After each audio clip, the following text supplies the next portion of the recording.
Today we are looking at a case from late 19th century England. But before we do, I would like to introduce you to the sponsor of today's video, Heyday. One thing that always fascinates me about true crime is that it can occur anywhere, even out in the countryside. And if you're like me and like to get away from big bustling cities, then you'll love today's sponsor, Heyday. If you haven't heard of Heyday, it's an iconic farming simulation game where you farm and build a beautiful country getaway.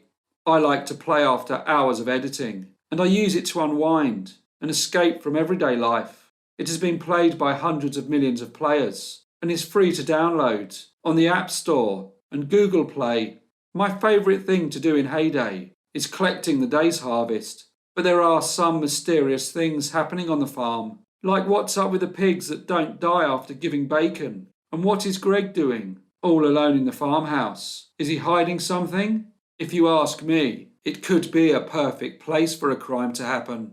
In any case, if you want a great and relaxing game, make sure to give Heyday a go. It has beautiful music, a unique art style, cute animals, and is enjoyable and simple, but not at all repetitive. Download Heyday now, using my link in the description or the QR code on screen. There's always something happening in the game, and you can now play an Oktoberfest themed event for a limited period of time, so it'd be good if you downloaded it now. Now let's go to late 19th century England. Mary Ann Haig was born in 1847 in the town of Bolton in the English county of Lancashire. She was the second oldest daughter of Mr. Joseph and Mrs. Hannah Haig, and when she was a child, the family moved to Ashton-under-Lyne, a town that was in the heart of the Industrial Revolution. Its textile mills and coal mines buzzed with activities, while its cobbled streets teemed with workers, capturing the essence of Victorian industrial life. The town's population was significantly increasing as people came there to seek employment, many in the textile industry that produced cotton goods for the rapidly expanding global market. Despite the prosperity brought by the industrialisation, the era was also marked by challenging working conditions and social inequalities. In 1866, when she was 19 years old, Mary Ann married Mr. Thomas Britland at St. Michael's Church in Ashton-under-Lyne. He was a hard-working man who was 5 years her senior. The following year, in 1867, the couple's first child was born, a daughter who they named Elizabeth. Their second child, another daughter who they named Susanna, was born a year later in 1868. Mary Ann worked hard to support her family, and when the girls were old enough to be left at home, she found employment as a cotton reeler in a factory by day and a barmaid by night.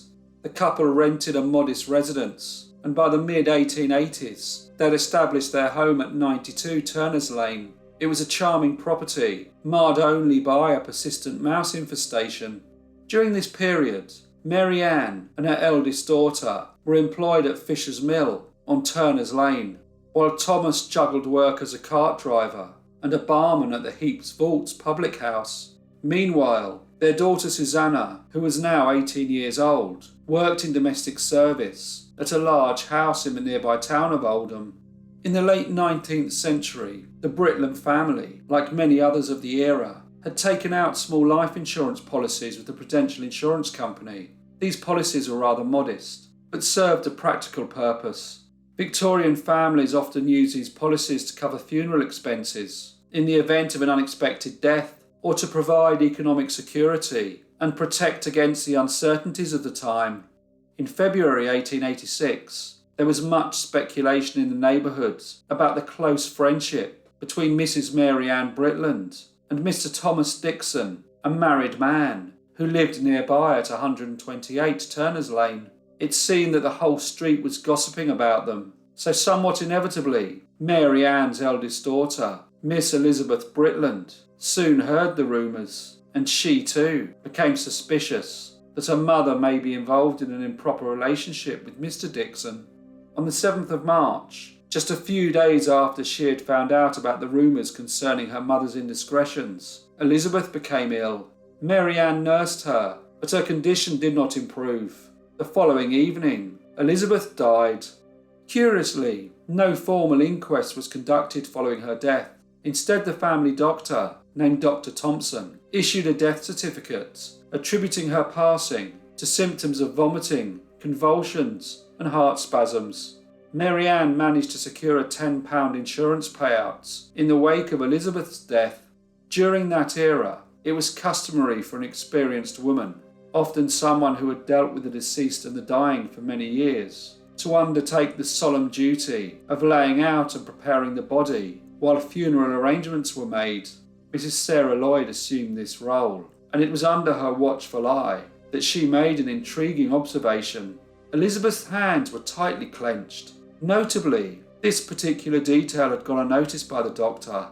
Mary Ann's life had taken a sombre turn since the tragic passing of her daughter. Neighbours had mentioned that the loss had left an indelible mark.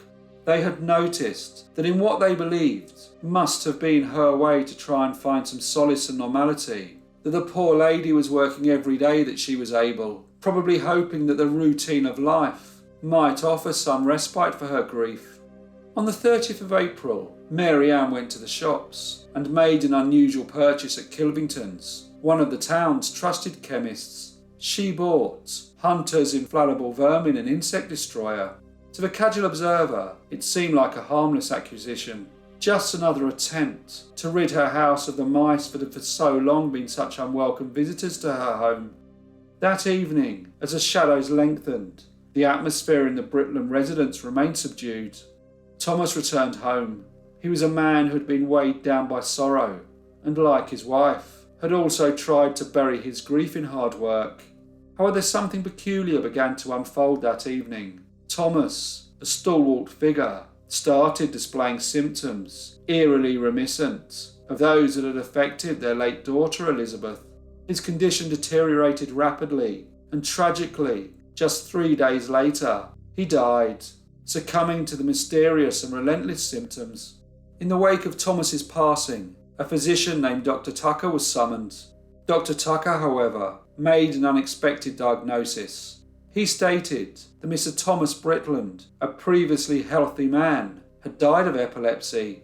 This left some in the community baffled, and the accuracy of his assessment was met with scepticism. Yet amid the sorrow and suspicion, Mary Ann received an insurance payout of nearly £20 following her husband's death. Although this was a welcome financial reprieve in a time of hardship, the money offered little comfort.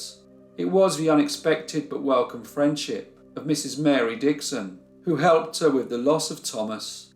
Mrs. Dixon had assisted in nursing him in his final days, and now since his passing, extended a warm and welcoming hand to Mary Ann, opening her home whenever she needed someone to talk to or find support.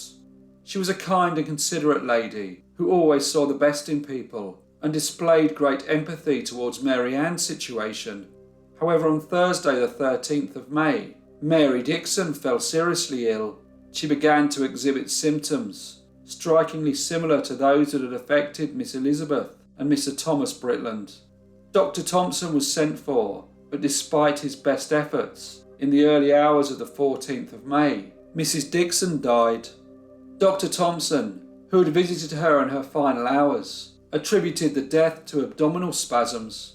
As the residents of Turner's Lane learnt about Mrs. Dixon's tragic demise, they wondered if a mystery was unfolding. 3 strange and unexplained deaths, all happening within such a short time of each other.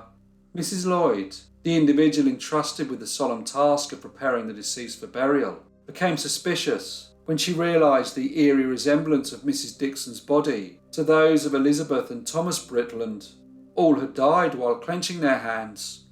In the midst of these bewildering events, one figure stood out for his genuine anguish: Mr. Thomas Dixon, the bereaved husband, whose profound sorrow seemed all too real in the face of this inexplicable tragedy. He was now faced with the unenviable task of burying his wife.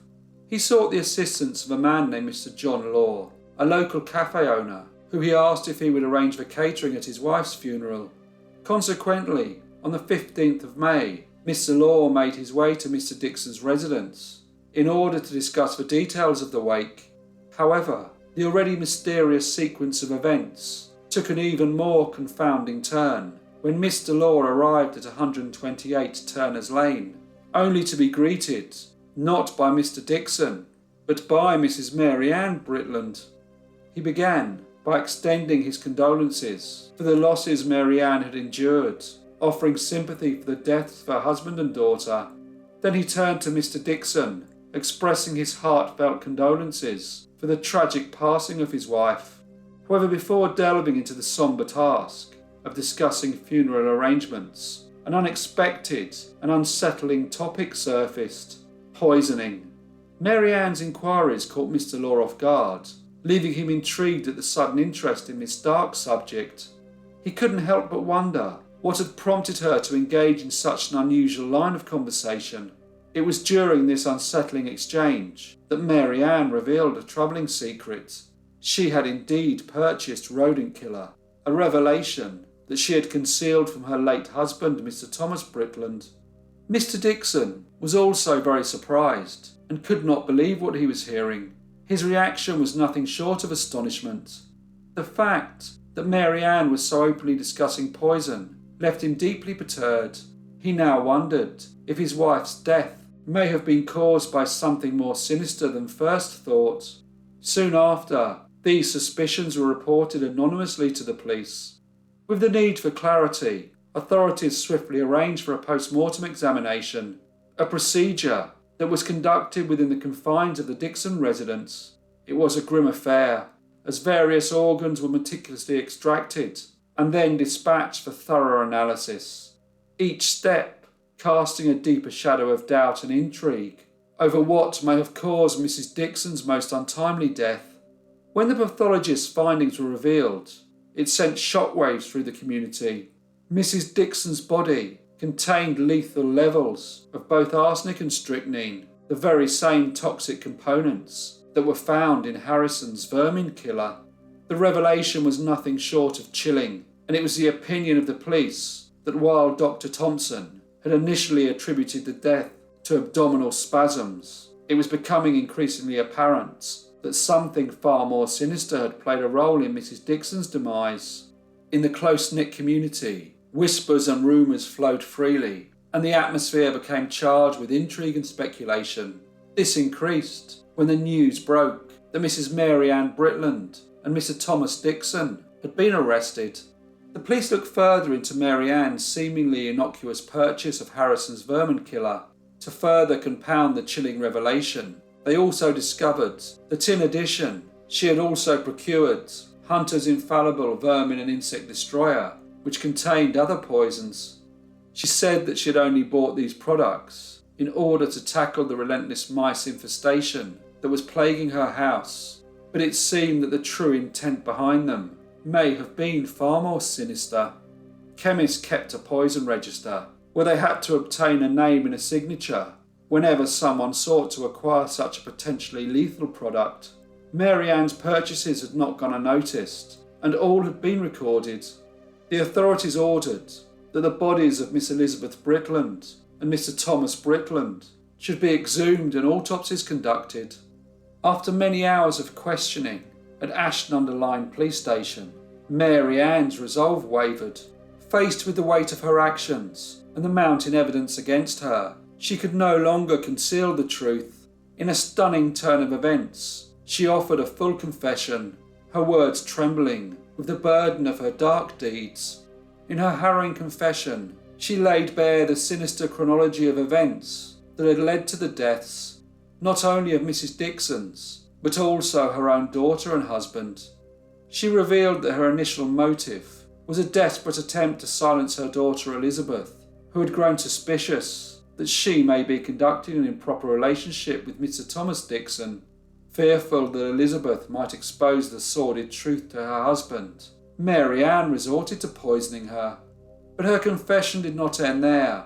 As she unveiled the rest of her grim tale, she admitted to the poisoning of her husband Thomas, and ultimately the calculated murder of her dear friend, Mrs. Mary Dixon. Her motives were as twisted as they were heartless, fueled by the desperate hope that by eliminating Mary Dixon, Mr. Thomas Dixon may someday become hers. Mr. Dixon told the police a different story. He said that on the night when his wife fell ill, he had gone out at around 8 o'clock and had returned 2 hours later. To his surprise, his wife had invited Mrs. Britland to come over for supper, which comprised of bread, butter, tea and mixed pickles. However, the two women had earlier gone to Mrs. Britland's property, and he did not know whether or not his wife had eaten any food there. He added that Mrs. Britland had been a familiar presence in their lives for 3 years, and had spent much time at his house since the passing of her daughter and her husband. Mr. Dixon also revealed that his wife's life was insured with 2 different companies, from which he had received payouts totalling over £29. However, he said that he loved his wife very much and had nothing to do with her death. The echoes of Mary Ann's shocking confession reverberated through Ashton-under-Lyne, leaving the community in disbelief and horror. Following this, Mr. Thomas Dixon was released, but Mrs. Mary Ann Britland was charged with murder. The trial took place in Manchester on the 22nd of July 1886 and lasted for 2 days. It was presided over by Justice Cave. The courtroom was full and buzzed with anticipation as journalists anxiously waited to report the case, and those fortunate enough to have been able to acquire a seat in the gallery looked on with eager expectation. Those who were denied entry waited anxiously outside. Mary Ann, having retracted her previous confession, pleaded not guilty. Dr. Harris was a crucial witness. He took the stand, unveiling the disturbing findings from his meticulous examinations of the bodies of Thomas and Elizabeth Britland. Although the poison of strychnine had already been fully absorbed by the time the autopsies took place, a sinister trace of arsenic was discovered. Mrs. Britland's defence lawyer argued that Mary Ann lacked a clear motive to commit the alleged crimes. However, the judge, with the weight of the law on his shoulders, made a crucial distinction to the jury. He clarified that motive, while often a key factor, was not an absolute requirement for conviction. The jury's duty was not to deduce motive, but to ascertain the certainty of guilt. When all the witnesses had given evidence, the judge summed up the case before sending the jury out to consider the verdict. However, they did not find it easy to come to a unanimous decision. Initially, they returned to the courtroom without a verdict, so Justice Cave asked them to discuss the evidence further. It was past 10 p.m. when they returned to announce that they found the defendant, Mrs. Mary Ann Britland, guilty. The sombre pronouncement hung heavily in the air as the courtroom absorbed the weight of their judgment. Mary Ann, once again before the eyes of the law, vehemently proclaimed her innocence. When the judge asked if she had anything to say, she replied, "I am quite innocent. I am not guilty at all." However, the halls of justice had spoken, and the verdict was inescapable. The judge sentenced her to death. She was taken back to her cell, where she continued to proclaim her innocence. As the cold reality of her impending fate closed in around her, it is alleged that Mary Ann finally revealed the haunting truth and confessed to all 3 murders in the presence of her mother and surviving daughter. On the morning of the 9th of August 1886, Mary Ann Britland confronted her impending execution within the confines of Strangeways Prison in Manchester.